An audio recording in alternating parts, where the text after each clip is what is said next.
नमः शिवाय। जय भोलेनाथ। चैत्र मास के शुक्ल पक्ष का रवि प्रदोष व्रत 21 अप्रैल 2024 दिन रविवार को रखा जाएगा। आप सभी को रवि प्रदोष व्रत की हार्दिक शुभकामनाएं। रविवार के दिन पड़ने वाले प्रदोष व्रत को रवि प्रदोष व्रत कहते हैं। इस दिन भगवान शिव और माता पार्वती की पूजा की जाती है। मान्यताओं के अनुसार इस व्रत के पुण्य प्रताप से भक्त के समस्त पाप और दोष दूर हो जाते हैं।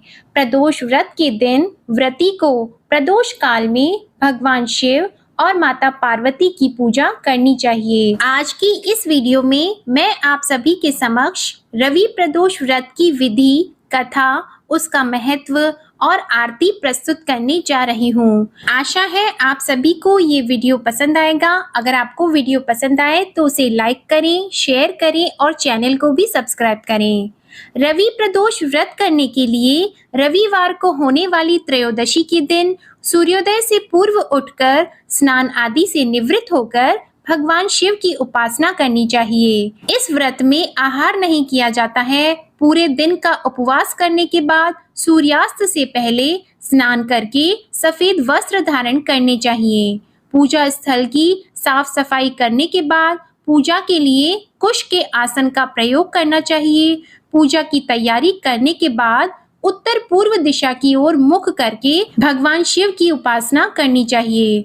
ओम नमः शिवाय। भगवान शिव के इस मंत्र का जाप करते हुए शिव जी का जलाभिषेक करना चाहिए। प्रदोष व्रत के महत्व में रविवार को पड़ने वाले प्रदोष व्रत और पूजा से आयु वृद्धि तथा अच्छा स्वास्थ्य प्राप्त किया जा सकता है। रविवार को शिव शक्ति पूजा करने से दाम्पत्य सुख भी बढ़ता है। इस दिन प्रदोष व्रत और पूजा करने से परेशानियां दूर होने लगती हैं। रवि प्रदोष का संयोग कई तरह के दोषों को दूर करता है।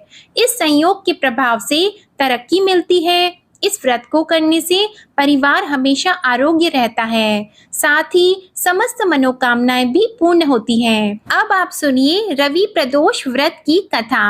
एक समय सर्व प्राणियों के हितार्थ परम पावन भागीरथी के तट पर ऋषि समाज द्वारा विशाल गोष्ठी का आयोजन किया गया। इस सभा में व्यास जी के परम शिष्य पुराण वेता सूत जी महाराज हरि कीर्तन करते हुए पधारे।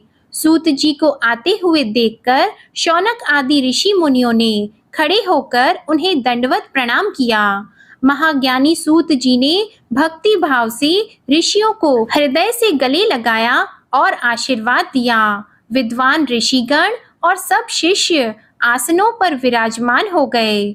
शौनक आदि ऋषि ने पूछा, हे पूज्यवर, कृपया करके यह बताने का कष्ट करें कि मंगलप्रद कष्ट निवारक यह व्रत सबसे पहले किसने किया और उसे क्या फल प्राप्त हुआ। श्री सूत जी बोले, आप सभी शिव के परम भक्त हैं। आपकी भक्ति को देखकर मैं वृत्ति मनुष्यों की कथा सुनाता हूँ। ध्यान से सुनो। एक गांव में अति दीन ब्राह्मण निवास करता था। उसकी साध्वी स्त्री प्रदोष का व्रत किया करती थी। उसका एक ही पुत्र रत्न था। एक समय की बात है, वह पुत्र गंगा स्नान करने के लिए गया। दुर्भाग्यवश मार्ग में उसे चोरों ने घेर लिया और वे कहने लगे कि हम तुम्हें नहीं मारेंगे, परंतु तुम्हें अपने पिता के गुप्त धन के बारे में हमें बताना होगा। बालक दीन भाव से कहने लगा, हम तो अत्यंत दुखी दीन हैं, हमारे पास धन कहाँ है। तब चोरों ने कहा कि तेरी इस पोटली में क्या है। बालक ने निसंकोच कहा, मेरी माँ ने मेरे लिए रोटियां दी हैं। यह सुनकर चोरों ने अपने साथियों से कहा कि हे साथियों, यह बहुत ही दीन दुखी मनुष्य है, हम इसको नहीं लूटेंगे, हम किसी और को लूटेंगे। इतना कहकर चोरों ने उस बालक को जाने दिया। बालक वहां से चलते हुए एक नगर में पहुंचा। नगर के पास एक बरगद का पेड़ था। वह बालक उसी बरगद के वृक्ष की छाया में सो गया। उसी समय उस नगर के सिपाही चोरों को खोजते हुए बरगद के पेड़ के पास पहुंचे और बालक को चोर समझकर बंदी बनाकर ले गए। राजा ने उसे कारावास में बंद करने का आदेश दिया।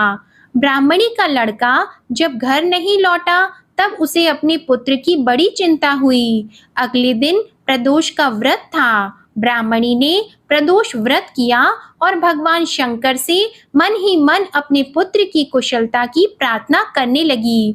भगवान शंकर ने उस ब्राह्मणी की प्रार्थना को स्वीकार कर लिया और उसी रात राजा को स्वप्न में दर्शन देकर आदेश दिया कि यह बालक चोर नहीं है, उसे प्रातःकाल छोड़ दें, अन्यथा तुम्हारा सारा राजपाट नष्ट हो जाएगा। प्रातःकाल राजा ने शिव भगवान की आज्ञा के अनुसार उस बालक को कारावास से मुक्त कर दिया। बालक ने अपनी सारी कहानी राजा को सुनाई। सारा वृत्तांत सुनकर राजा ने अपने सिपाहियों को उस बालक के घर भेजा और उसके माता पिता को राज दरबार में बुलाया। उसके माता पिता बहुत ही भयभीत हो गए। राजा ने उन्हें भयभीत देखकर कहा, आप भयभीत न हो, आपका बालक निर्दोष है। राजा ने ब्राह्मण को 5 गांव दान में दिए, जिससे कि वे सुखपूर्वक अपना जीवन व्यतीत कर सके। भगवान शिव की कृपा से ब्राह्मण परिवार आनंद से रहने लगा। इसलिए जो भी मनुष्य रवि प्रदोष का व्रत करता है, वह प्रसन्न और निरोग होकर अपना पूर्ण जीवन सुखपूर्वक व्यतीत करता है। जय शिव शंकर। ओम नमः शिवाय। जैसे आपने ब्राह्मण के जीवन में खुशियां तथा उन्हें निरोगी काया प्रदान की, उसी प्रकार रवि प्रदोष की कथा सुनने अथवा पढ़ने वाले सभी मनुष्यों पर अपनी कृपा बनाए रखना। ओम नमः शिवाय। अब आप सुनिए भगवान शिव की कथा। बहुत समय पहले वाशकल नामक गांव में बिंदुक नाम का एक ब्राह्मण रहता था। वह अधर्मी, दुरात्मा और महापापी था। उसकी स्त्री बहुत सुंदर थी। उसका नाम चंचुला था। वह सदा उत्तम धर्म का पालन करती थी, परंतु बिंदुक वैश्यागामी था। इस तरह कुकर्म करते हुए बहुत समय व्यतीत हो गया। उसकी स्त्री काम से पीड़ित होने पर भी सधर्म नाश के भय से क्लेश सहकर भी काफी समय तक धर्म भ्रष्ट नहीं हुई, परंतु आगे चलकर वह भी अपने दुराचारी पति के आचरण से प्रभावित होकर दुराचारी और अपने धर्म से विमुख हो गई। इस तरह दुराचार में डूबे हुए उन पति पत्नी का बहुत सा समय व्यर्थ बीत गया। वैश्यागामी दूषित बुद्धि वाला वह दुष्ट ब्राह्मण बिंदुक समय अनुसार मृत्यु को प्राप्त होकर नरक में चला गया। बहुत समय तक नरक के दुखों को भोगकर वह मूढ़ बुद्धि पापी विंध्य पर्वत पर भयंकर पिशाच हुआ।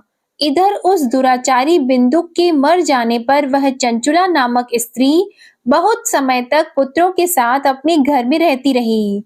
पति की मृत्यु के बाद वह भी अपने धर्म से गिरकर पर पुरुषों का संग करने लगी थी। सती विपत्ति में भी अपने धर्म का पालन करना नहीं छोड़ती। यही तो तप है। कठिन तो होता है, लेकिन इसका फल मीठा होता है। एक दिन दैव योग से किसी पुण्य पर्व के आने पर वह अपने भाई बंधुओं के साथ गोकर्ण क्षेत्र में गई। उसने तीर्थ के जल में स्नान किया और बंदी जनों के साथ यहाँ वहां घूमने लगी। वह एक देव मंदिर में गई।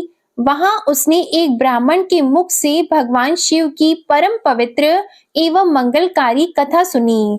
ब्राह्मण कह रहे थे कि जो स्त्रियां व्यभिचार करती हैं, वे मरने के बाद जब यमलोक जाती हैं, तब यमराज के दूत उन्हें तरह तरह से यंत्रणा देते हैं कि वे उसके कामांगों को तप्त लौह के डंडों से दागते हैं। तप्त लौह के डंडों से उसका संसर्ग कराते हैं। ये सारे दंड इतनी वेदना देने वाले होते हैं कि जीव पुकार पुकार कर कहता है कि अब वह ऐसा नहीं करेगा, लेकिन यमदूत उसे छोड़ते नहीं हैं। कर्मों का फल तो सभी को भोगना पड़ता है। देव, ऋषि, मनुष्य सभी इससे बंधे हुए हैं। ब्राह्मण के मुख से ये वैराग्य बढ़ाने वाली कथा को सुनकर चंचुला भय से व्याकुल हो गई। कथा समाप्त होने पर सभी लोग वहां से चले गए। तब कथा बांचने वाले ब्राह्मण देवता से चंचुला ने कहा, हे ब्राह्मण, धर्म को न जानने के कारण मेरे द्वारा बहुत बड़ा दुराचार हुआ है। स्वामी, मेरे ऊपर कृपा कर मेरा उद्धार कीजिए। आपके प्रवचन को सुनकर मुझे इस संसार से वैराग्य हो गया है। मुझ मूढ़ चित्त वाली पापिनी को धिक्कार है। मैं निंदा के योग्य हूँ। मैं बुरे विषयों में फंसकर अपने धर्म से विमुख हो गई थी। कौन मुझ जैसी को मार्ग में मन लगाने वाली पापिनी का साथ देगा? जब यमदूत मेरे गले में फंदा डालकर मुझे बांध कर ले जाएंगे और नरक में मेरे शरीर के टुकड़े करेंगे, तब मैं कैसे उन महायातनाओं को सहन कर पाऊंगी? मैं सब प्रकार से नष्ट हो गई हूँ, क्योंकि अभी तक मैं हर तरह से पाप में डूबी रही हूँ। हे ब्राह्मण, आप मेरे गुरु हैं, आप ही मेरे माता पिता हैं। मैं आपके शरण में आई हूँ। मुझ अबला का अब आप उद्धार कीजिए। इस प्रकार विलाप करती हुई चंचुला ब्राह्मण देवता के चरणों में गिर पड़ी। तब ब्राह्मण ने उसे कृपा पूर्वक उठाया और इस प्रकार कहा, नारी, तुम सौभाग्यशाली हो, जो भगवान शंकर की कृपा से तुमने वैराग्यपूर्ण ये कथा सुनी है और कथा को सुनकर समय से अपनी गलती का एहसास कर लिया है। तुम डरो मत और भगवान शिव की शरण में जाओ। उनकी परम कृपा से तुम्हारे सभी पाप नष्ट हो जाएंगे। मैं तुम्हें भगवान शिव की कथा सहित वह मार्ग बताऊंगा जिसके द्वारा तुम्हें सुख देने वाली उत्तम गति प्राप्त होगी। शिव कथा सुनने से तुम्हारी बुद्धि शुद्ध हो गई है और तुम्हें पश्चाताप हुआ है तथा मन में वैराग्य उत्पन्न हुआ है। पश्चाताप ही पाप करने वाले पापियों के लिए सबसे बड़ा प्रायश्चित है। जो मनुष्य अपने कुकर्म के लिए प्रायश्चित नहीं करता, वह उत्तम गति प्राप्त नहीं करता, परंतु जिसे अपने कुकृत्य पर हार्दिक पश्चाताप होता है, वह अवश्य ही उत्तम गति का भागीदार होता है। इसमें कोई शक नहीं है। शुद्ध चित्त में ही भगवान शिव और माता पार्वती का वास होता है। वह शुद्ध आत्मा पुरुष सदा शिव के पद को प्राप्त होता है। इस कथा का श्रवण सभी मनुष्यों के लिए कल्याणकारी है, अतः इसकी आराधना और सेवा करनी चाहिए। हे ब्राह्मण पत्नी, तुम अन्य विषयों से अपने मन को हटाकर भगवान शंकर की इस परम पावन कथा को सुनो। इससे तुम्हारे चित्त की शुद्धि होगी और तुम्हें मोक्ष की प्राप्ति होगी। जो मनुष्य निर्मल हृदय से भगवान शिव के चरणों का चिंतन करता है, उसकी एक ही जन्म में मुक्ति हो जाती है। यह कहकर वे ब्राह्मण चुप हो गए। उनका हृदय करुणा से भर गया। वे ध्यान में मग्न हो गए। ब्राह्मण का यह उपदेश सुनकर चंचुला के नेत्रों में आनंद के आंसू छलक आए। वह हर्ष भरे हृदय से ब्राह्मण देवता के चरणों में गिर गई और हाथ जोड़कर बोली कि मैं कृतार्थ हो गई। हे ब्राह्मण, शिव भक्तों में श्रेष्ठ स्वामिन, आप धन्य हैं। आप परमार्थदर्शी हैं और सदा परोपकार में लगे रहते हैं। साधो, मैं नरक के समुद्र में गिर रही हूँ।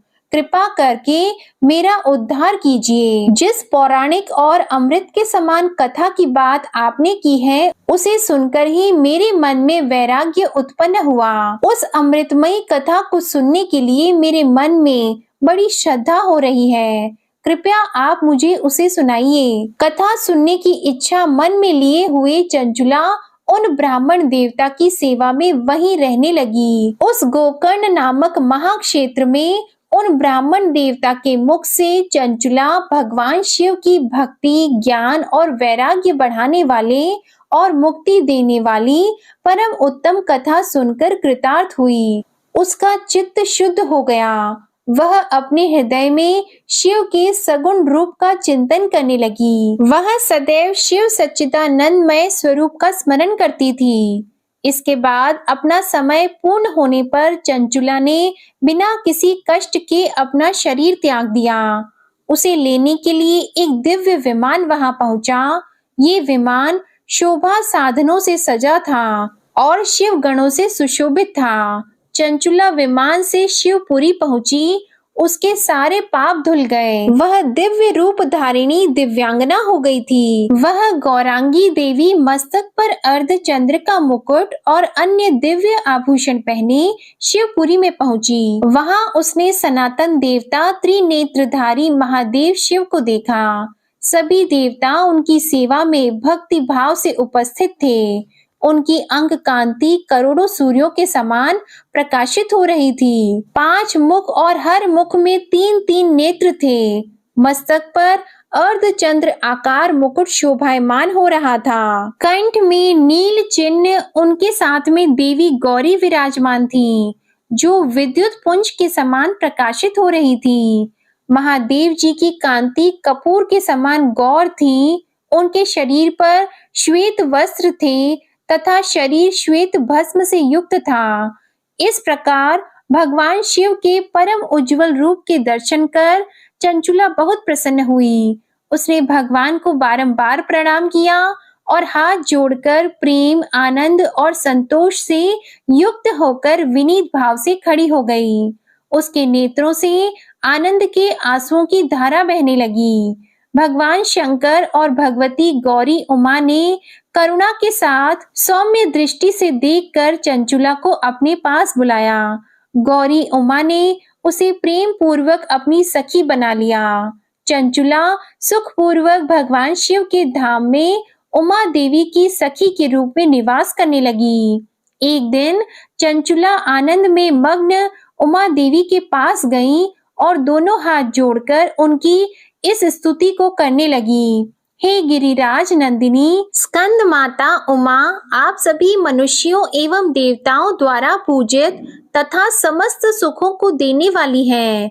आप शंभु प्रिया हैं, आप ही सगुणा और निर्गुणा हैं। हे सच्चिदानंद स्वरूपा, आप ही प्रकृति की पोषक हैं। हे माता, आप ही संसार की सृष्टि, पालन और संहार करने वाली हैं। इस प्रकार सद्गति प्राप्त चंचुला देवी की स्तुति कर शांत हो गई। उसकी आंखों में प्रेम के आंसू उमड़ आए। तब शंकर प्रिया भक्त वत्सला उमा देवी ने बड़े प्रेम से चंचुला को चुप कराते हुए कहा कि सखी चंचुला, मैं तुम्हारी इस स्तुति से प्रसन्न हूँ।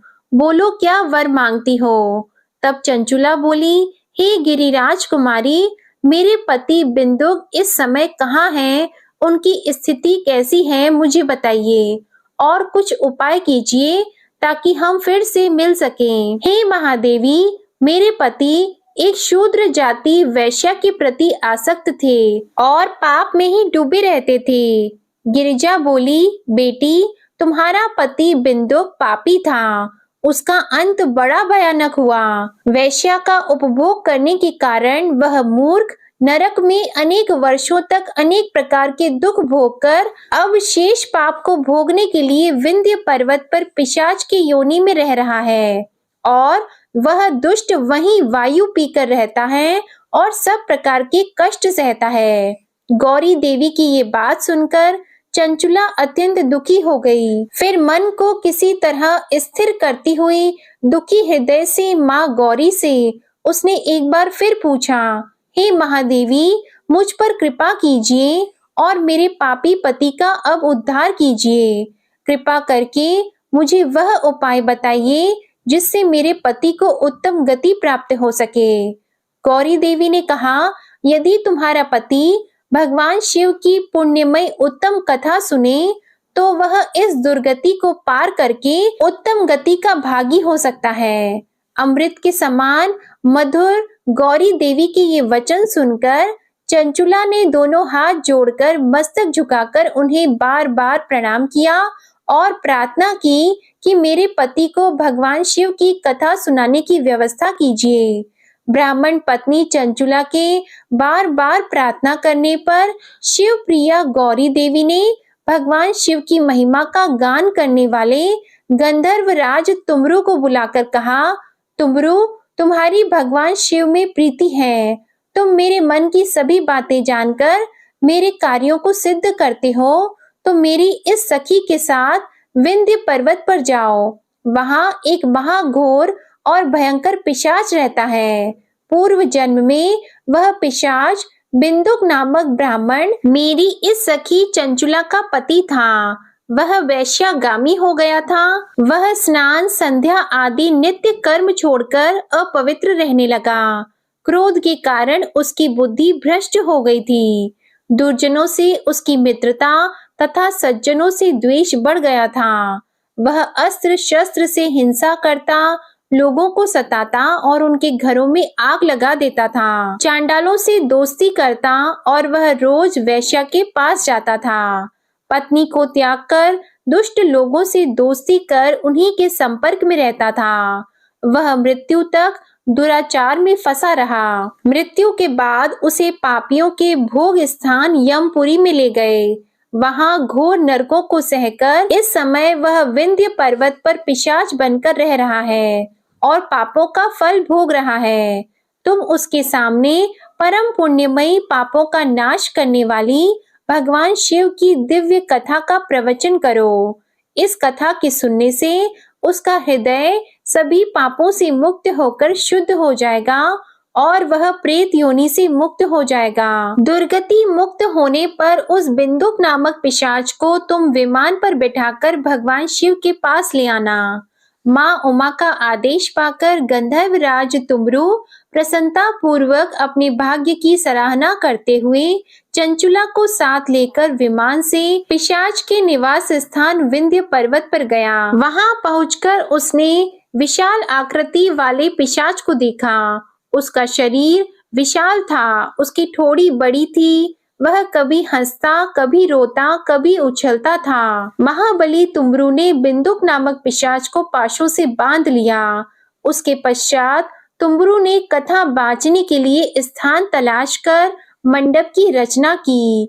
शीघ्र ही इस बात का पता लोगों को चल गया कि एक पिशाच के उद्धार हेतु देवी पार्वती की आज्ञा से तुमरू भगवान शिव की कथा सुनाने विंध्य पर्वत पर आया है। उस कथा को सुनने के लोभ से बहुत से देवर्षि वहां पहुंच गए। सभी को आदर पूर्वक स्थान दिया गया। पिशाच बिंदुक को पाशों में बांधकर आसन पर बिठाया गया और तब तुमरू ने परम उत्तम भगवान शिव की अमृत कथा का गान शुरू किया, जिससे सभी श्रोता कृतार्थ हो गए। परम पुण्यमयी कथा को सुनकर पिशाच सभी पापों से मुक्त हो गया और उसने पिशाच शरीर का त्याग कर दिया। शीघ्र ही उसका रूप दिव्य हो गया। उसका शरीर गौर वर्ण का हो गया। शरीर पर श्वेत वस्त्र एवं पुरुषों के आभूषण आ गए। इस प्रकार दिव्य देहधारी होकर बिंदुक अपनी पत्नी चंचुला के साथ स्वयं भी भगवान शिव का गुणगान करने लगा। उसे दिव्य रूप में देखकर सभी को बहुत आश्चर्य हुआ। उसका मन परम आनंद से परिपूर्ण हो गया। सभी भगवान महेश्वर के अद्भुत चरित्र को सुनकर कृतार्थ होकर उनका यशोगान करते हुए अपने अपने धाम को चले गए। बिंदुक अपनी पत्नी चंचुला के साथ विमान में बैठकर शिवपुरी की ओर चल दिया। महेश्वर के गुणों का गान करता हुआ बिंदुक अपनी पत्नी चंचुला और तुमरू के साथ शीघ्र ही शिव धाम पहुंच गया।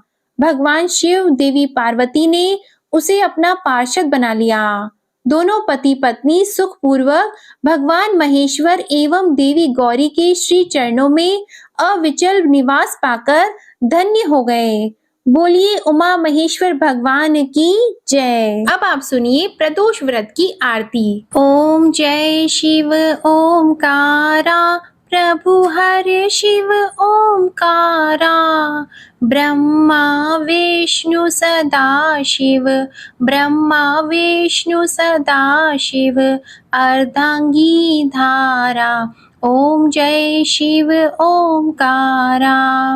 एकानन चतुरानन पंचानन राजी, स्वामी पंचानन राजी। हंसासन गरुड़ासन, हंसासन गरुड़ासन। वृषवाहन साजी, ओम जय शिव ओमकारा। दो भुज चार चतुर्भुज, 10 भुज अति सोहे, स्वामी 10 भुज अति सोहे। त्रिगुण रूप निरखते, त्रिगुण रूप निरखते। त्रिभुवन जन मोहे, ओम जय शिव ओमकारा। अक्षमाला वनमाला, मुंडमाला धारी, स्वामी मुंडमाला धारी। त्रिपुरारी कंसारी, त्रिपुरारी कंसारी, करमालाधारी। ओम जय शिव ओमकारा। श्वेतांबर पीतांबर बाघंबर अंगे, स्वामी बाघंबर अंगे। सनकादिक गरुणादिक, सनकादिक गरुणादिक, भूतादिक संगे। ओम जय शिव ओमकारा। कर की मध्य कमंडल, चक्र त्रिशूलधारी, स्वामी चक्र त्रिशूलधारी। सुखकारी दुखहारी, सुखकारी दुखहारी, जगपालनकारी। ओम जय शिव ओमकारा। ब्रह्मा विष्णु सदाशिव, जानत अविवेका, स्वामी जानत अविवेका। प्रणवाक्षर में शोभित, प्रणवाक्षर में शोभित, ये तीनों एका। ओम जय शिव ओमकारा। त्रिगुण स्वामी जी की आरती जो कोई नर गावे, स्वामी जो कोई नर गावे। कहत शिवानंद स्वामी, कहत शिवानंद स्वामी, मन वांछित फल पावे। ओम जय शिव ओमकारा। ओम जय शिव ओमकारा। ओम जय शिव ओमकारा। बोलो भगवान भोलेनाथ की जय। आपको आज की कथा पसंद आए तो वीडियो को लाइक करके चैनल को जरूर सब्सक्राइब करिएगा। और इसी के साथ आप हमारे चैनल पर चैत्र मास महात्म्य की कथाएं भी सुन सकते हैं और इनके बाद वैशाख मास की कथाएं भी सुनाई जाएंगी। इसके अलावा अन्य वारों की कथाएं, एकादशी की कथा, पूर्णिमा की कथा, ये सभी आपको हमारे चैनल पर सुनने को मिलेगी। तो चैनल को सब्सक्राइब नहीं किया है तो सब्सक्राइब करके बेल आइकन जरूर प्रेस करिएगा। ओम नमः शिवाय।